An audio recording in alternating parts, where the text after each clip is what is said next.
Squiz Kids acknowledges the traditional owners of the lands on which we podcast, the Turrbal and Gadigal people.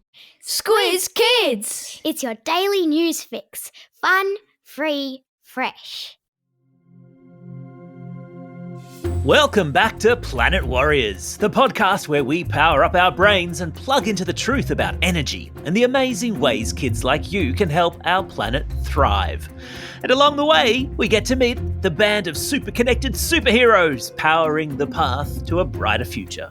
I'm Bryce Corbett, and today we're digging into an energy source that might sound a bit gross at first, but trust me, it's powerful stuff. We're talking banana peels, cow poo, and even human waste. Ew. Yep, welcome to the world of bioenergy. So, grab your compost bin and your sense of adventure, and let's get started.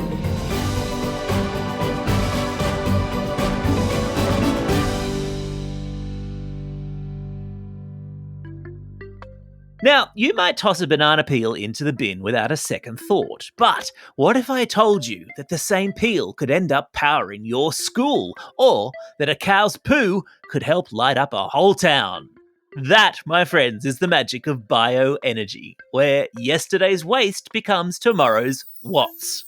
And here to talk dirty with us, in the best possible way, is our very own messy, mucky energy expert, Scraps, another member of the Planet Warriors super connected superhero crew. Hey, Scraps here. I'm your leftover lasagna, your mouldy melon, your chicken bone champion. If it's slimy, squishy, or smells a bit off, I'm into it. Why? Because that stuff is gold, not the shiny kind, the energy kind. You'd be amazed what a banana peel can do when you give it the right treatment. Bioenergy is all about turning trash into treasure. Well, electricity, fuel, and heat, really. Scraps, that sounds like magic. Oh, more like science, my friend. Here's the scoop. Bioenergy comes from biomass.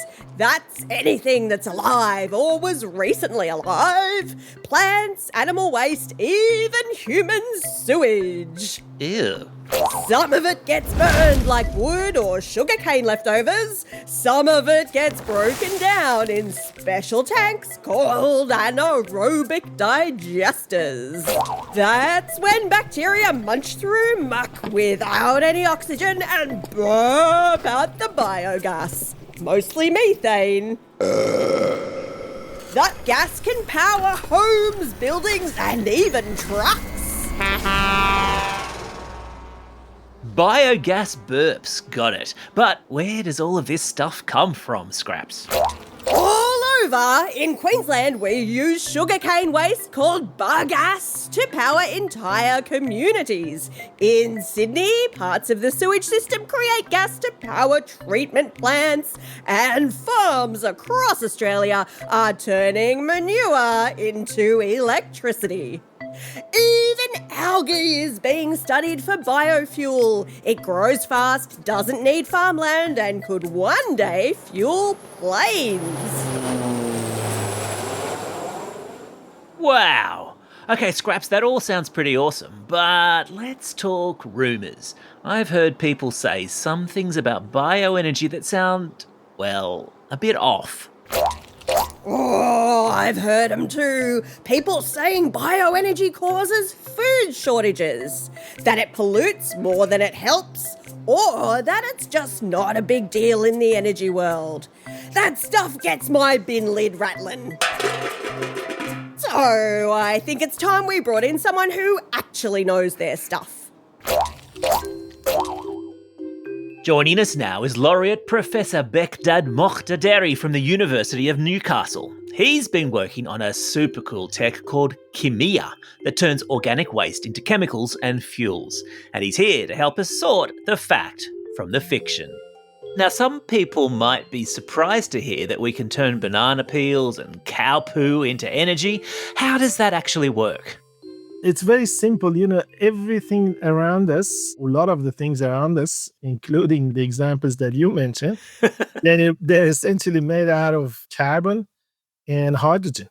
And that's why we call them organic matter. Now, there are various ways of converting that organic matter or carbon and hydrogen into other products. It's very much like, let's say, you have a Lego piece. You can pull it apart to smaller elements and put them back together in a different shape or form.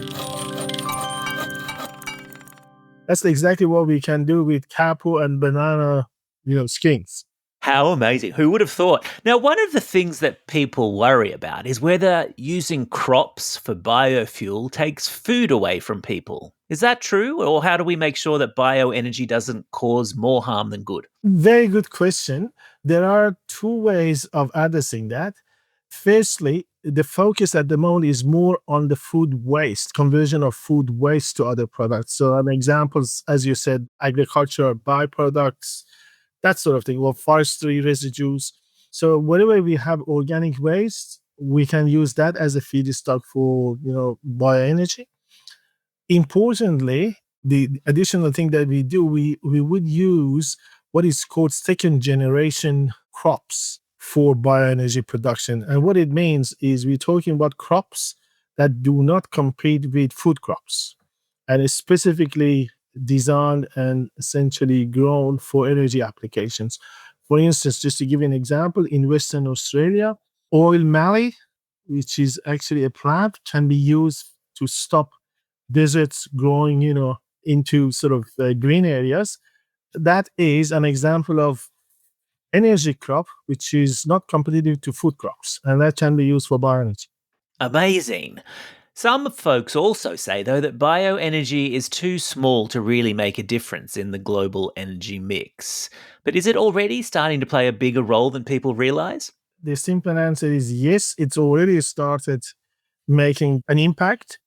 But to answer your first part of the question, I don't think in the renewable energy sector, we're talking about a silver bullet. There is not a single solution for everything.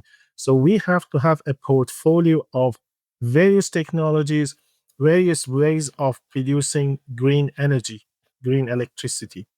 Bioenergy is one of those options. It's complementary to a range of other options.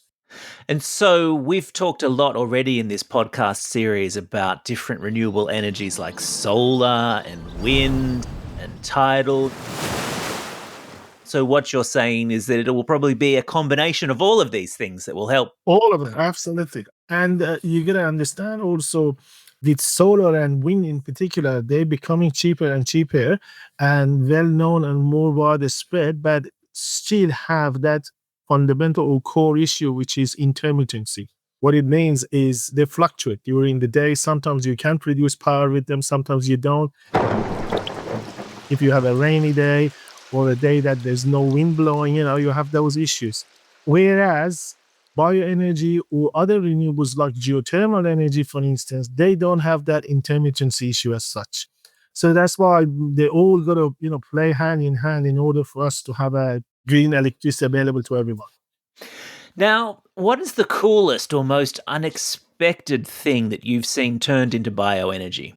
Well, believe it or not, we have converted biosolids into bioenergy. And you may ask us, what is biosolids? Well, it's actually solid waste from wastewater treatment plants. We're talking about sewage. Sewage, yeah. He's talking about human poo, ladies and gentlemen. Ew! Gross! But you can turn that into energy. Energy, alternatively, if you're even smarter, you actually convert that to hydrogen, which is even more valuable. Amazing. Hydrogen is a feedstock. You can run your car on it. You can basically do other things with it. So yeah, it's all possible. So each one of us is carrying around a little bit of potential energy and green energy without even knowing it. Absolutely. And finally, what would you say, Professor, to a kid who wants to help our planet by using less fossil fuel energy? How can they be a bioenergy warrior in their own home or their own school? Well, I think the starting point would be to learn more about this. So let's learn more about green energy, what it is, and what we're trying to solve. There's a better understanding of the problem and also potential solutions. But then once you have that understanding, that sort of knowledge, then you got to act on it.